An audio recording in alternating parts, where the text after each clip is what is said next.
right, thank you for staying with Daybreak. We're about to get into that discussion we'll break it down. It's still all about COVID-19, except we'll talk about two different sectors, the health sector and the education sector, how they've been affected so far, what more can be done to this particular age. We see now Kenya National Union of Teachers is calling for a possible strike. We'll find out why and the possible way of averting that. The doctors have called for a strike already. They gave a 21-day notice. Now there's only remaining 13 days. Clinical officers have also called for a 14-day strike notice. That was yesterday, so it's at the same time it's 13 days as well. On the 6th of December is where the rubber meets the road. That is where all the strike begins. But let me introduce my guest. Dr. James Nyikal, Member of Parliament for Seme, is joining us online. He also serves at the Health Committee. Honorable Wilson Sosion is with me in studio, Secretary General, Kenya National Union of Teachers. We're still waiting for Dr. Chibanzi Mwachonda, who will be joining us online as well. He's the Secretary KMPDU. And Dr. Alfred Mutua, who's the Machakos governor, will also be here shortly. But we'd also like to hear from you the state of COVID-19. What do you think are the solutions? That's why I was telling you that we're going to talk about two different sectors, the health sector, the education sector. I see here on the front page of the Daily Nation, they're saying that the classes under trees and tents in COVID crisis. Remember, schools are supposed to reopen in January. How is that going to happen? They say learners are facing a long and dreary days when they resume classes. That's next year, with social distancing protocols making an already bad accommodation crisis even worse. But let's start with the health sector, and Dr. James Nyikal is joining me now. Dr. Nyikal, thanks for making time for us this morning. What is your assessment of the COVID-19 fight? And last time when you were serving at the Health Committee, you broke down in tears. What upset you so much? Trevor, actually, when people ask that question, I actually get surprised and more upset. When every day we are saying so many people have died, and now our total death number is this, I don't see whether people feel that those are not numbers. Those are people with families behind, with children who will be left without anybody to care for them, people who have lost their life. They are not just numbers. And the reaction of the country should be to indicate that they're dealing with the lives of human beings. Now we reach a position where the health workers that we take people are dying. And to many people, again, they are just numbers. Unfortunately for me, or fortunately for me, I know those health workers in person. I know Dr. Isi. We worked with him. I promoted him. I know Dr. Were Anthony.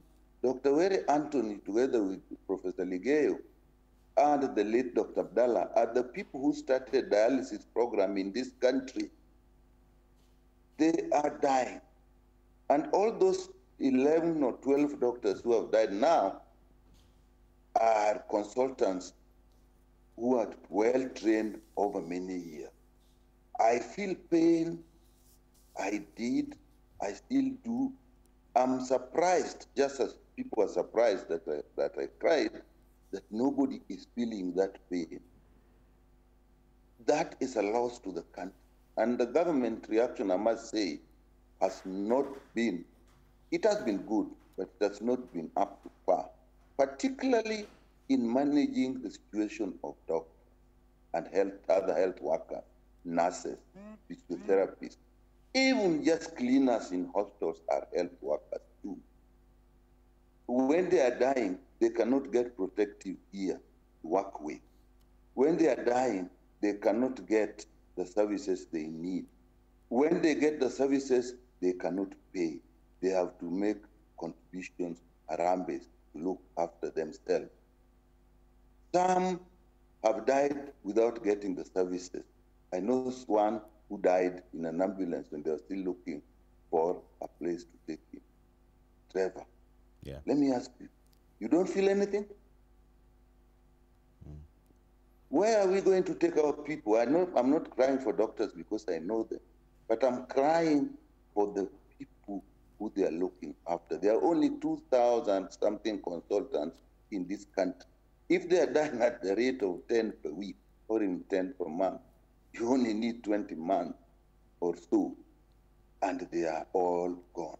They have been trained for years. It is not for them, it is for the people they look after.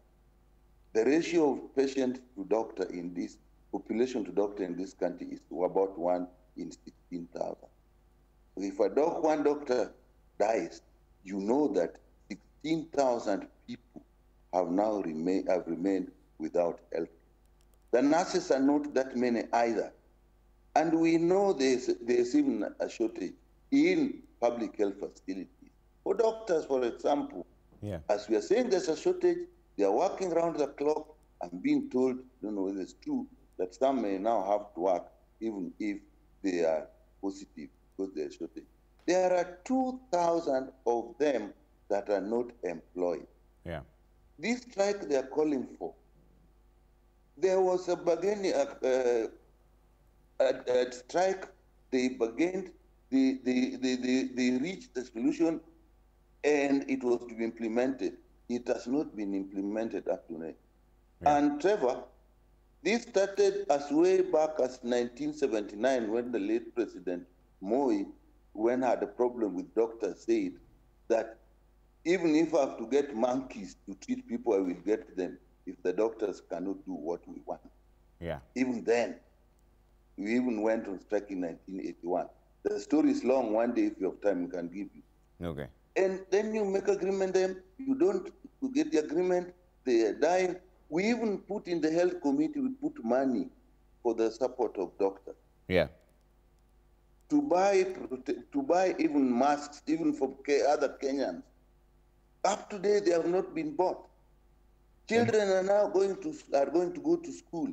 Yeah. In SEM, and the mask they're using.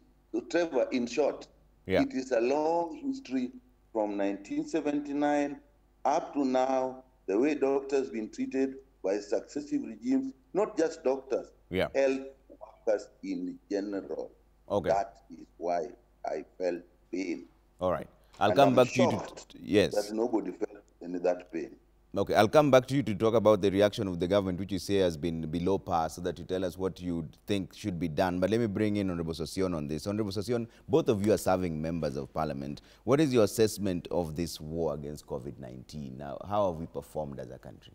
Yeah, COVID-19 is a big test of the healthcare systems and preparedness of all governments in the world. We have seen it, and Kenya is not an exception. And I hasten to state that Kenya has been a country that has been a victim of luck, with largely a healthy population and a fairly working healthcare system. But the upsurge of COVID has proved that we are not organized in managing crisis. And this has been the biggest undoing of this country. If this country was orderly enough in every sector, in every situation, this would be a very great country.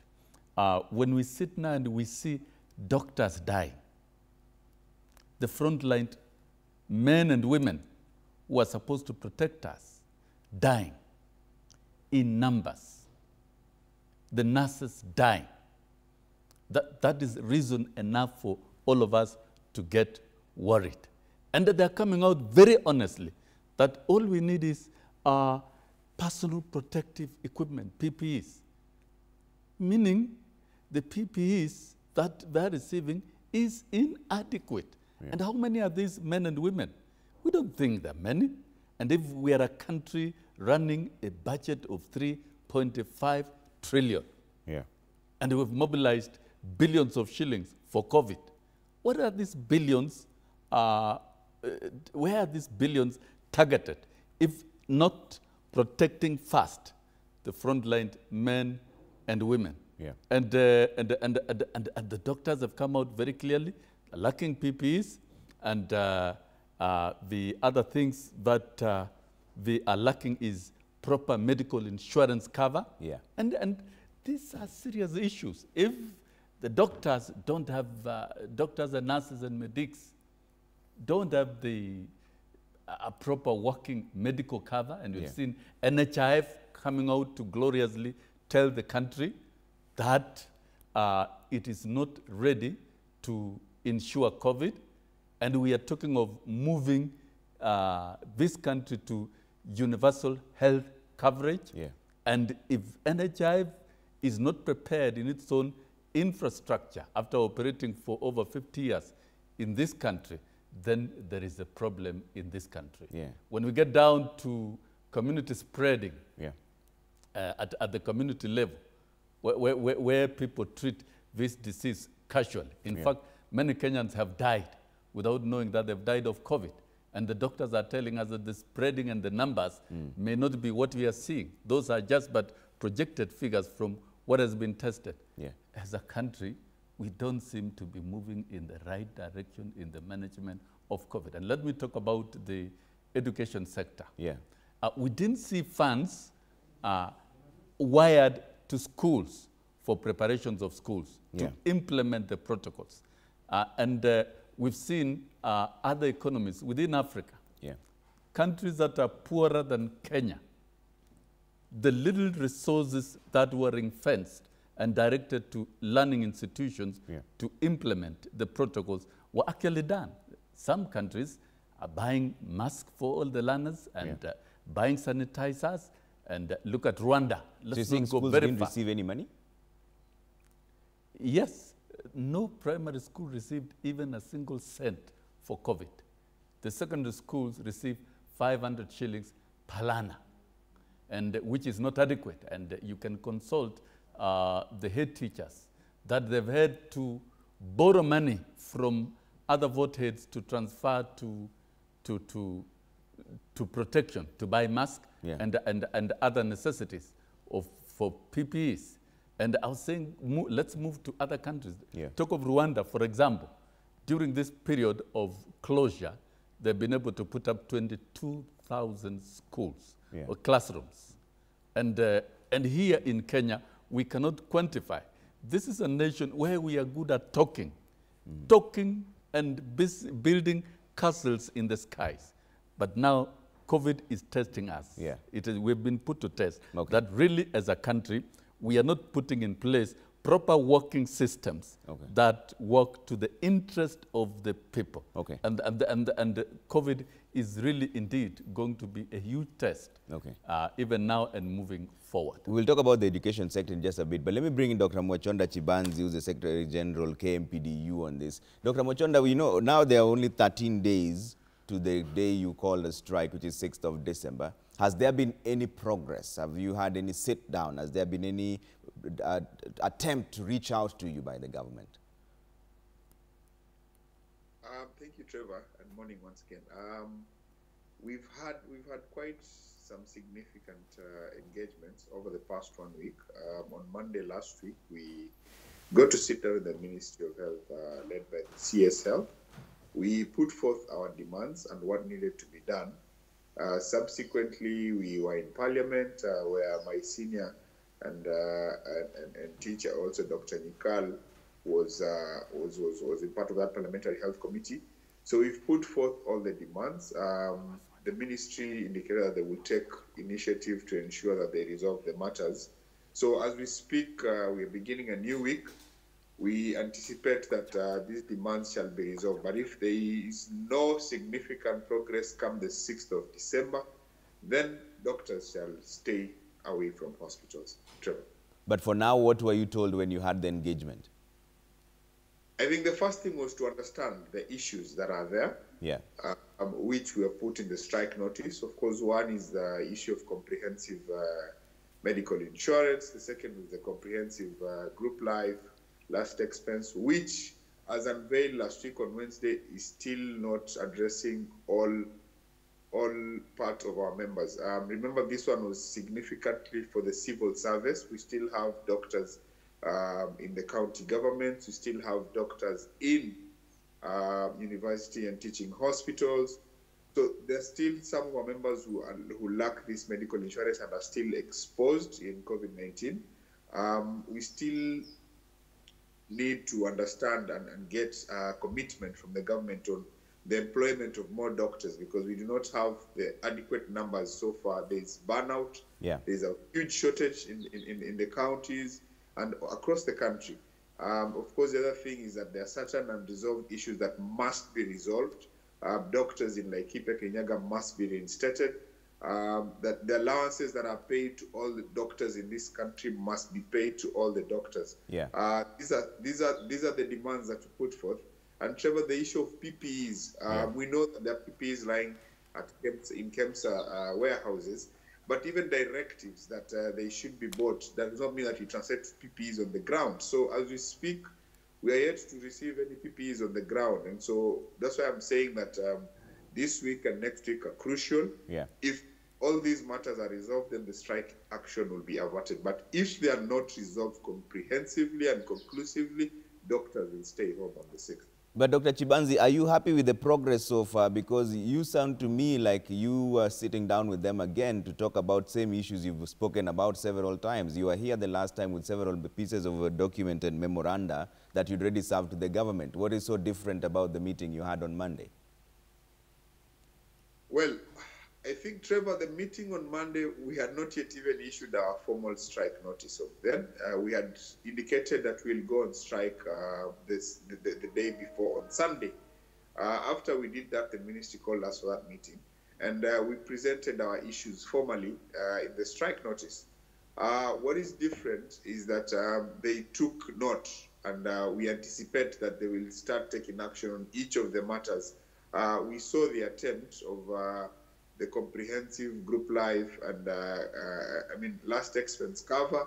I think that is something that is commendable. But even as we speak on that, as I said earlier, there are still certain areas of that in clarification that is needed, and also to expand it to make sure that you cover all the doctors who are currently working in hospitals, and also who are at risk, at the highest risk of getting COVID-19, because right now, the most riskiest of places is in the hospitals as we speak, Trevor. Okay. Let me bring in Dr. Alfred Mutua on this. The Machakos governor has just joined us. Thanks for making time for us. Governor, why is this such a hard issue to handle from your assessment? Well, I think it's not just an issue that is hard to handle from the counties or the national government. It's all about money, my friend. We are a poor economy. And until the time we realize that we need to grow our economy and have enough money to buy as many PPEs as Maharagwe, we will always have these problems. Dr. has talked about very well about the same issues they've been talking about a long time. My friend here, Sion, has talked about the problem we have in terms of logistics and planning and handling disasters. It comes down to money. We are a poor economy. We've concentrated so much on politics.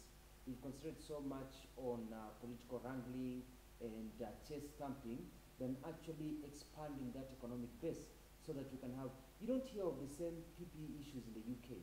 Why? They have money. They're able to buy. Here we are struggling. We had a big meeting the other day as Council of Governors where we discussed this issue, especially as the doctors going on strike. Yeah. And now our doctors are telling us that the quality of PPEs that you are receiving, for example, there are blue ones and green ones, that they don't want the blue ones.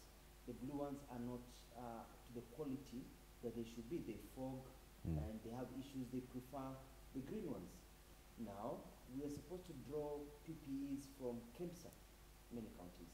We owe KEMSA some money. Why? Because even the money that we're getting from the national government, the disbursements have been very, very slow and have been delayed. Why? Because there's no money in the economy. The economy is poor. So it's a cycle. So when Dr. There talks about KEMSA having warehouses of PPEs and they're there, maybe rats are walking over them and doctors and other people are getting infected. It's as a result that there's this problem of money. Yeah. Who is paying for what is coming from where, and it comes down to that. Yeah, is it the same situation in terms of some of your peers have been unable to pay the doctors? In fact, there's always salary delays there, and they say, what is causing these delays? Is it that you don't have the money? Is it that the money is not coming from the exchequer? Is it that some of your peers are just deliberately delaying this cash? No, I think it's, you know, nowadays it has become a joke in the counties that if a county employee is paid on time, they think it's a joke. Ukipata mshahara on time, unafikiri umefika kazi. Umefika mapema, kwa hivyo umeambiwa waenda nyumbani. Because our salaries are always delayed. I mean, we pay our county workers on the 15th, on the 10th of every month. The landlords don't want to hear that.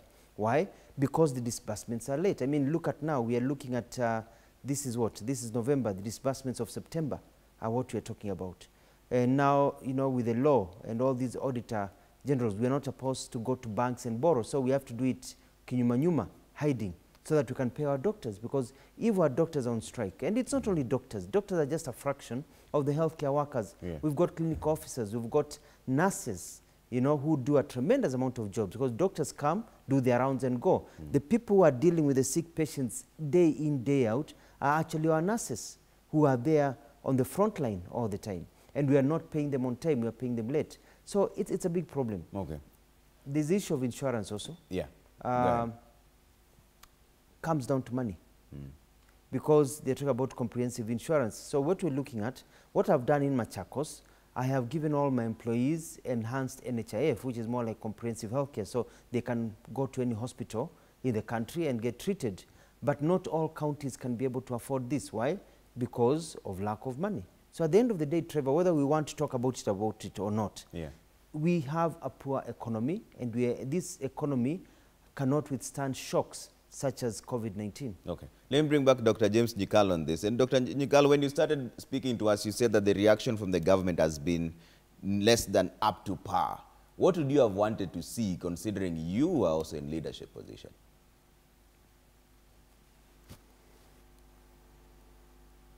Dr. Nyikal, I think your microphone is on mute. Kindly unmute first. Let me start with the issue of money. Yes. There's a bigger problem of management than money. I had Governor Mutua saying it is issue of money. If it is issue of money, why is it that some county is able to buy the insurance and other counties are not able to? For example, we know that you asked Dr. Machonda there, probably about only 20 counties are able to buy some form of insurance for the health workers. The other cannot. They are all getting money from the same kitty. So that must be a management issue. The other issue, we are saying there are PPEs at KEMSA. Why are they there? Because the procurement process was not done properly and people are stuck on legal issues while the people are suffering. Is that an issue of money? When this thing started, I remember the first thing when I met the minister was that masks will be important. People are still doubting masks. And we actually put aside, as a health committee, 300 million for the purchase of masks that were to be given for people who cannot, who may not be able to afford. Like now, the school kids, up to now, up to last week, those masks have not been bought. So there is a big issue of management as well of the little money that there is. There is no proper system of coordination between the national government and the county government, and that's a big issue here. Now you are saying, what do I think should have been done? The little money that was there should have been done, should have been managed properly, so that the things that we require are actually made available to the people that need them. So when we are talking of green masks and red mask or yellow mask, and we are saying that the doctors don't, or the health workers, I mean the health workers don't want them, is that again an issue of money? That's again an issue of management. It means that the technical evaluation was not done properly. And I'll tell you, Trevor, there is so much to do with business in these matters also. I said the other time, business must be put aside. Improperly done business, corrupt business, will kill more people than the doctors' strike. So I think we have to look at that area. Even the area of implementing the guideline. When we first had, in the first wave, I think it was very effective. It may have been very high-handed by the police in some areas, but we actually saw the impact of that and the numbers went down.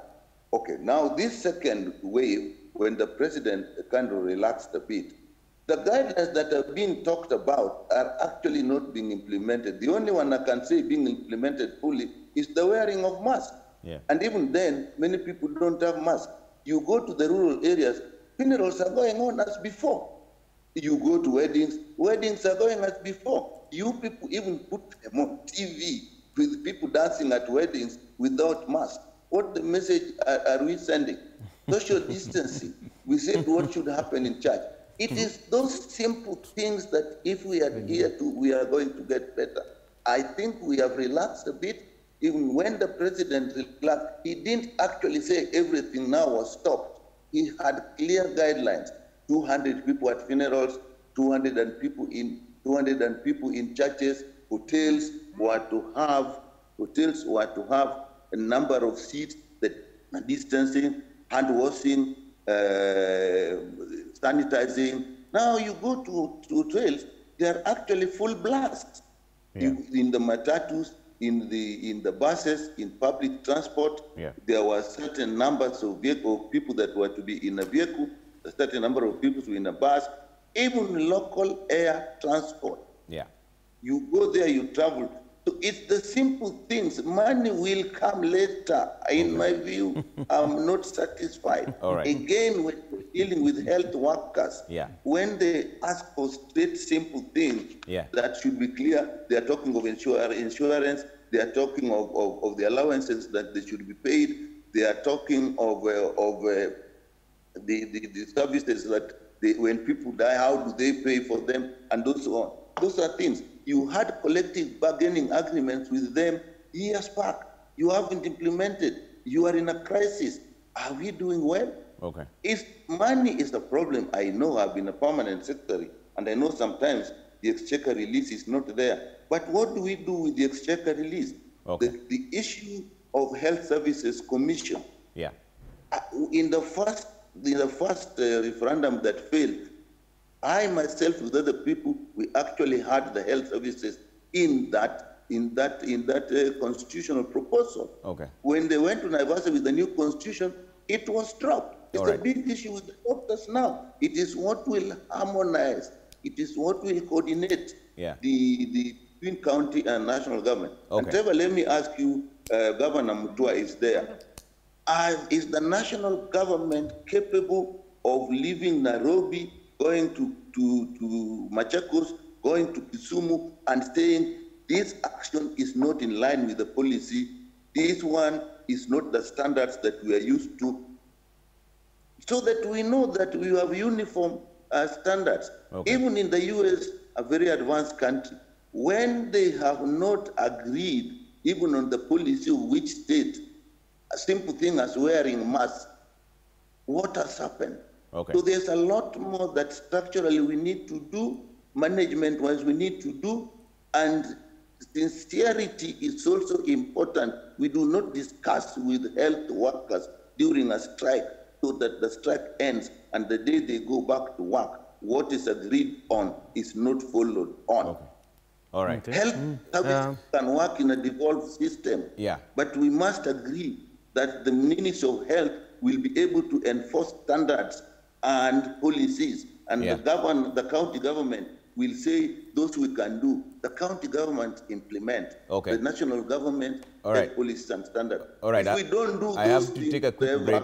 We are in trouble. Okay. Dr. Nyikal, I have to take a quick break here. When you come back, Dr. Alfred Mutua will answer the question that you posed to him. Let's take that quick break, and I see some feedback coming through as well. We'll read some of them when we come back.